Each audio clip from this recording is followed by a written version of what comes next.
नमस्कार. तुमच्या सर्वांचं आवडीचं गणित मी घेऊन येत आहोत. हे जे गणित जे पोलीस भरतीची मुलं बघितल्यानंतर ना घाबरतात, तर भावनी ही गणित एकदम सोपे आहेत. लक्षात ठेवायचं, जेवढा पेपर अवघड तेवढ्या भावनी हिंट जास्त असतात आणि हिंटचा वापर कसा करायचा हे आपल्या ऑनलाईनच्या बॅच मधून शिकणार आहोत. तर भावना बघा इथं आता हे गणित आणि हे गणित आहे, दोन्ही संख्या भावना वेगवेगळ्या जरी दिसत असल्या तरी फक्त फरक इथं अधिक आणि इथं वजा या दोन गोष्टीवर अवलंबून भावना आपल्याला हे गणित सोडवायचं आहेत. मग भावना हे गणित सोडताना करायचं काय, ज्या वेळेला मध्ये अधिक असेल, ज्या वेळेला मध्ये काय असेल अधिक असेल, त्यावेळेला जे काही संख्या दिल्यात त्या दोघांची बेरीज करून टाकायची. म्हणजे बार भावना या गणितामध्ये संख्या कोणत्या कोणत्या आल्यात, 11 अधिक 9, 11 अधिक 9 म्हणजे इथं दोन संख्या आलेल्या होत्या तुमच्या, या दोघांची बेरीज केला, उत्तर किती आलं भावनो 20.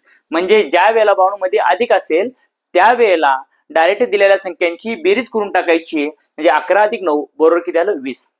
मग तुम्ही आता म्हणाल की सर इथं अधिक आहे म्हणून बेरीज केला, इथं वजा आहे म्हणून मग वजाबाकी करायची काय, तर भावनी हेच चुकतं. लक्षात ठेवा, मुलांना एक भाग शिकलाय की दुसरा भाग ही शिकत नाहीत आणि त्याच्यामुळे पेपरच्या वेळेला आपले मार्क जाऊ शकतात. मग भावनी हे गणित सोडताना करायचं काय, दोन कर्णी चिन्हात ए बी, दोन कर्णी चिन्हात ए बी. म्हणजे भावना दोनला आहे तसं ठेवायचं, कर्णी चिन्हात ए, ए म्हणजे एक संख्या घ्या, यातली कोणती येणार 5, बी म्हणजे दुसरी संख्या घेऊया 3. कळलं का रे भावनो.